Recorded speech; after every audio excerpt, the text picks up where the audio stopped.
Kalau kemarin kita dengar di Banjarnegara ada kasus apa? Ada kasus tanah longsor. Ini lebih dahsyat dari tanah longsor. Kejadian di sebuah dukuh namanya Dukuh Legetang. Itu di komplek Dieng. Dukuh itu apa ya? Dukuh itu bukan makanan, bukan. Dukuh itu apa? Bukan desa. Dukuh itu dusun. Dusun itu RW. Ya, RW. Jadi kampung kemudian dibagi-bagi lagi. Dukuh. Ya. Dukuh namanya dukuh apa tadi? Legetang. Dukuh ini ya terkenal sangat subur tanahnya. Sangat subur tanahnya.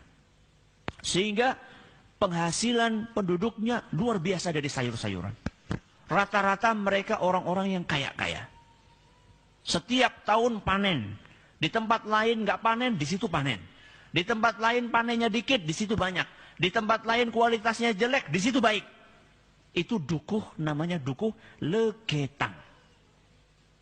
Akan tetapi subhanallah, berbagai kucuran nikmat dari Allah tersebut tidak membuat mereka bersyukur kepada Allah. Semakin banyak dikasih nikmat, justru mereka semakin tenggelam di dalam maksiat kepada Allah. Hati-hati. Banyak di antara kita ketika dulu masih punya motor, masih rajin ke masjid. Begitu dapat mobil, ke masjid mulai jarang. Ketika dapat kereta, nggak pernah ke masjid lagi. Ya, hati-hati. Orang-orang yang seperti itu, hati-hati. Makanya orang-orang Dukuh Legetang, ketika mereka mendapatkan nikmat dari Allah, bukannya semakin taat kepada Allah, semakin banyak maksiat. Yang namanya judi, perzinaan, bahkan sampai zina dengan ibu mereka sendiri. Na'udzubillahi min dzalik. Dan setiap malam selalu mereka nanggap lengger. Nanggap itu mengadakan. Ya, lengger itu kayak kuda lumping. Dan yang main itu cewek. Dan akhir-akhirnya zina. Setiap malam seperti itu. Setiap malam seperti itu. Sampai datang tanggal 17 April 1955. Berapa? 17 April 1955. Malam hari itu hujan lebat sekali. Petir sana sini, petir sana sini. Gak ada orang yang berani keluar dari rumah. Akan tetapi penduduk desa Legetang, dusun Legetang tetap berbuat maksiat. Tetap minum, tetap judi, tetap zina. Sampai lewat pertengahan malam. Ketika lewat pertengahan malam, hujan berhenti. Sunyi senyap. Tiba-tiba terdengar suara boom. Suara yang keras sekali, seperti suara bom. Suara itu terdengar oleh dusun-dusun yang ada di sekeliling dusun Legetang. Tapi nggak ada satupun yang berani keluar. Karena suasananya dingin, gelap, sepi. Setelah itu nggak ada suara apa-apa. Baru keesokan harinya, orang-orang yang ada di sekeliling dusun Legetang keluar dari rumah. Mereka ngelihat ada sebuah gunung. Namanya Gunung Pengamun-amun. Ternyata gunung itu sudah separuh nggak ada. Separuhnya gunung nggak ada. Mereka, gunung hilang kemana ini? Nggak ada separuh.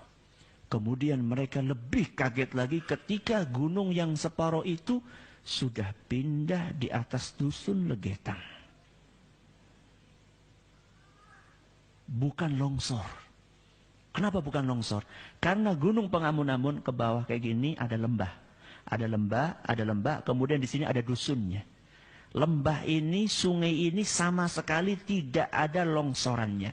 Berarti gunung itu diapain? Potong, diangkat. Siapa yang bisa ngangkat itu? Allah subhanahu wa ta'ala.